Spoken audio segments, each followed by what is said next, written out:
আমাদেরকে মনে রাখা লাগবে ব্যক্তির সমন্বয়ে পরিবার, পরিবারের সমন্বয়ে সমাজ, সমাজের সমন্বয়ে রাষ্ট্রের বিভিন্ন অংশ মিলিয়ে রাষ্ট্র, আর রাষ্ট্রের অবিচ্ছেদ্য এবং সকল কিছুর সমন্বয়ে গোটা বিশ্ব। এ পৃথিবীর যদি আমি সন্তান হই,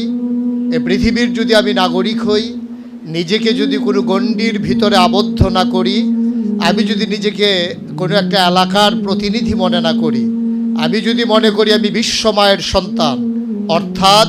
এ গোটা বিশ্ব বিনির্মাণে আমার ভূমিকা আছে, তাহলে আমার ব্যক্তি থেকে শুরু করে পরিবার, সমাজ, রাষ্ট্রের অংশ, রাষ্ট্র এবং সমন্বয়ে গোটা বিশ্ব